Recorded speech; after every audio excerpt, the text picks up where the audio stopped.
Chapitre 5. Message dans l'espace. Système Alpha Centauri, Proxima B, bureau militaire. Le général Bung était sans doute l'un des militaires les plus gradés et les plus craints de la corporation astrale. Il avait un franc-parler et un tempérament de feu. Comme il le disait avec sa voix puissante et rauque, J'ai été foutu dans le congélateur pendant des centaines d'années. C'est pas pour me tourner les pouces. Je suis là, c'est pour aider ma patrie. à l'époque, quand il était encore sur Terre, avant d'être cryogénisé, comme beaucoup d'hommes et de femmes, Eddie Bunk était un vétéran recyclé et devenu instructeur militaire. Surnommé le vautour du Kosovo, il avait participé à plusieurs opérations, notamment en Bosnie, au Kosovo et en Afghanistan. Là où il y avait un conflit, il devait y aller pour faire honneur à son pays. Il avait toujours en lui une certaine rage indomptable et un désir de violence brute. Il était de ceux qui aimaient l'odeur du sang. Il mesurait bien 1,80 m et avait une corpulence imposante. Son visage portait les stigmates de ses missions terrestres. Un œil de verre et de longues cicatrices couraient sur son visage buriné par la violence et les années. Il avait cet air froid et impénétrable de ceux qui en ont trop vu et trop pris dans la tête. Une plaque de métal était fixée sur le côté droit de son crâne, qu'il laissait apparaître pour se souvenir de ce qu'il risquait en combattant. En tant que militaire, il s'entraînait régulièrement, un peu trop d'ailleurs, que ce soit à la salle de sport ou en allant courir.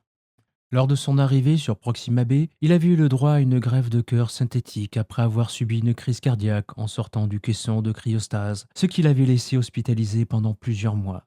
Depuis, il enchaînait les missions et les décorations. Il clamait haut et fort. Le jour où je prendrai ma retraite, ce sera le jour où je passerai l'arme à gauche. Un soldat, c'est fait pour la guerre. Soit il tue, soit il meurt. Ce matin-là, le général était d'humeur joviale. Il avait fait ses 10 kilomètres et répondu à tous ses messages. Sa femme, Eleanor, venait de recevoir un prix pour une de ses études. Rien ne semblait pouvoir troubler sa plénitude. Faisant partie de l'état-major, il était informé de l'avancement des missions extérieures, notamment les plus coûteuses. Il avait également le pouvoir de mettre son veto sur des opérations qu'il jugeait sans intérêt. Il lui arrivait même de consulter le chef suprême pour certaines décisions importantes. Il était l'un des hommes les plus influents et respectés, et bon nombre de nouvelles devaient transiter par lui avant d'être rendues publiques, y compris les mauvaises. Un petit homme, vêtu d'un uniforme, entra précipitamment, haletant, en tenant une tablette numérique entre ses mains moites. Mon général, j'ai un message pour vous, dit-il d'une voix tremblante. Bunk attrapa l'objet d'un geste assuré et prit connaissance de son contenu avant d'hurler de toutes ses forces. Tonnerre de merde! Les scientifiques, c'est tous des incompétents. Je savais qu'ils allaient faire foirer cette mission. J'aurais dû envoyer mes hommes avec eux. La tablette faisait état de l'échec de la mission, mais aucun détail sur les circonstances n'était fourni. Il avait été demandé au centre de recherche où travaillait Albert de fournir un rapport détaillé sur la situation. Sans perdre une seconde, Eddie Bunk fonça jusqu'à son vaisseau spatial pour se rendre au centre de recherche, qui se trouvait en orbite autour de Proxima B. Il était rare que le général se déplace pour recevoir un rapport. Il n'aimait pas perdre son temps et estimait que tout devait aller vite. Étant un homme très occupé, il estimait qu'il n'avait pas le temps de palabrer.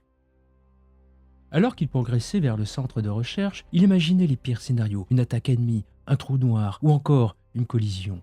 Mais il était loin de la vérité.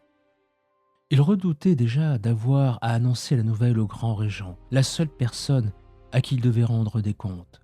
Le centre de recherche était une immense base cylindrique, entièrement recouverte de verre. De l'extérieur, on pouvait voir chaque poste, chaque secteur. Toute la base était alimentée par l'énergie du soleil de Proxima B. Il s'agissait d'une révolution technologique. La base avait été conçue pour être totalement autonome. L'énergie fournie était illimitée, ainsi que les ressources. Alimentant le besoin et le ravitaillement depuis la planète, le centre fonctionnait en totale autarcie, ce qui conférait une parfaite indépendance à tous ses résidents. Beaucoup préféraient y vivre pour se consacrer pleinement à leurs travaux. Il y avait tout sur place, une école, des plantations, des garderies, des restaurants. La base avait été pensée par le plus grand architecte, Howard Philip Glass, qui s'inspirait du centre de Los Alamos du temps d'Oppenheimer, qui elle aussi était totalement indépendante. Sans attendre d'être annoncé, il déboula dans le bureau principal rempli de personnel horrifié par le drame survenu à bord de Vangelis 2. Je peux savoir quel est l'empafé qui a fait foirer ma mission? Beugla le général en entrant dans l'imposant bureau. Mon général, nous sommes navrés, mais... J'en ai rien à foutre de vos excuses. Je veux des explications claires et concises. vociféra-t-il en s'approchant de son interlocuteur pour le déstabiliser. Un des techniciens montra un des terminaux d'un geste maladroit et tremblant. Nos satellites les plus éloignés ont capté un message vidéo provenant du vaisseau spatial Vangelis 2 avant que nous perdions tout signal. Vous n'aviez qu'une chose à faire, réussir cette mission. Étudier le terrain, éventuellement prendre des échantillons et revenir. Mes hommes, quand je leur dis d'éliminer une cible et de revenir, ils le font. Merde! Aboya le général, le visage sombre, rougi de colère. Les bidasses de ton acabit, je les... Il s'interrompit en voyant la vidéo défiler sous ses yeux. Aussi stupéfait qu'abasourdi, il peinait à comprendre ce qu'il voyait, ou peut-être ne voulait-il pas l'admettre. Il venait d'assister au massacre de toute une équipe par un seul homme, devenu totalement hystérique. Jésus, Joseph, bordel, dis-moi que je rêve. C'est quoi ces conneries? Un de mes meilleurs scientifiques dégomme une équipe entière, comme ça, sans explication. Il se finit par se foutre en l'air après? Il attrapa un technicien par le col et la rapprocha de son visage buriné, le regard noir. T'as plutôt intérêt à me dire que c'est un montage, un cagnulaire mombiqué, sinon je te jure, ça va chier.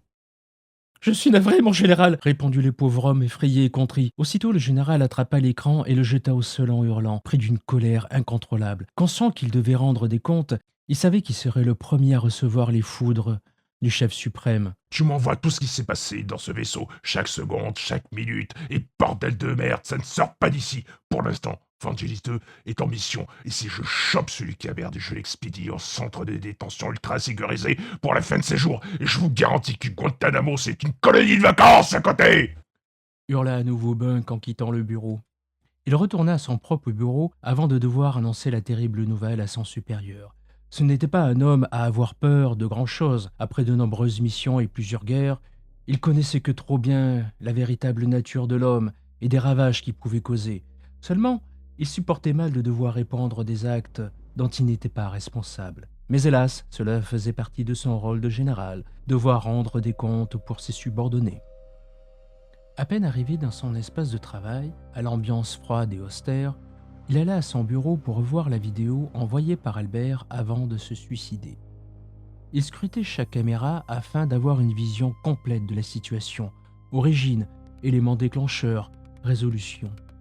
Il ne pouvait pas croire qu'une telle chose s'était produite. Jusqu'à l'arrivée du vaisseau spatial sur les lieux de l'objectif, tout semblait normal. L'équipe travaillait en harmonie, sans anicroche.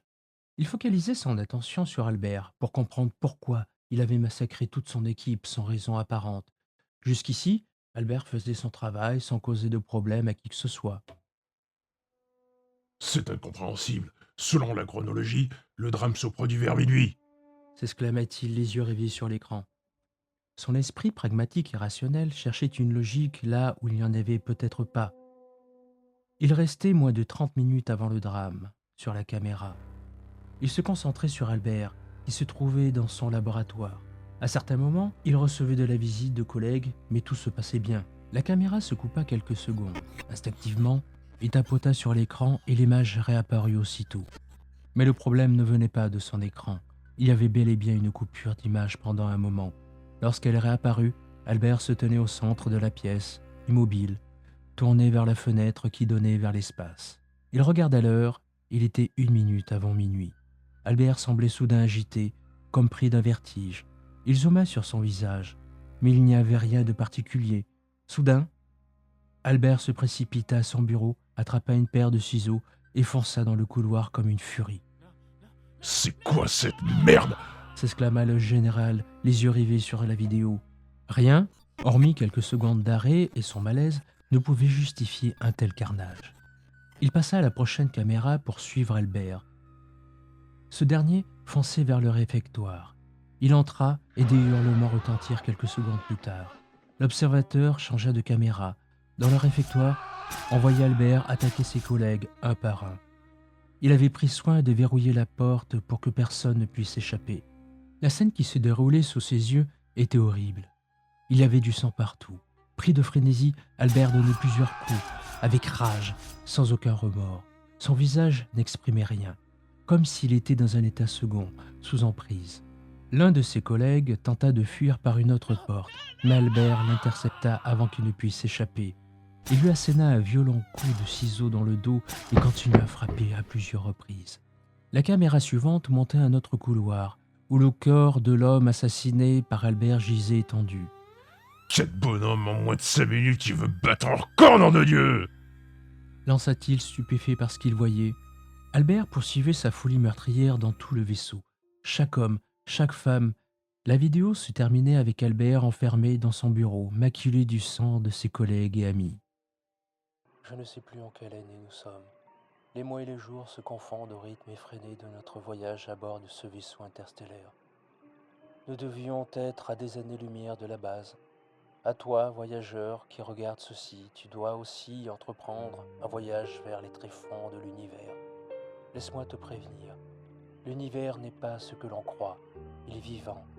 Il pense, et secrètement, il pousse toute chose, toute forme de vie, à l'aliénation totale. Je me nomme Albert Wincox. Je suis probablement le dernier survivant du vaisseau Angeli. Toi que de... Oh mon Dieu, pourquoi? C'étaient mes amis, mais cette chose en moi me poussait, m'exhortait à le faire. J'ai voulu lutter, mais elle était trop forte, trop possessive, si envoûtante. On doit me prendre pour un fou, pour quelqu'un qui délire. Mais je sais ce que je faisais et j'en ai honte. Et aujourd'hui, j'ai tué tout mon équipage. Et j'accuse. Toi, voyageur, téméraire, prends garde. Si tu empruntes le mauvais sentier, tu seras perdu à jamais. Nul ne doit se rendre dans les constellations noires. C'est là qu'il se calme. Par moments, la vidéo se coupait, empêchant la lecture complète du message. Il revint en arrière pour essayer de tout voir, mais la bande était trop endommagée. Certains passages manquaient, mais il en avait assez pour émettre une première conclusion. Albert avait littéralement sombré dans la folie. Je sais pas comment je vais expliquer ça au grand régent. Annonça-t-il en faisant une copie de la vidéo.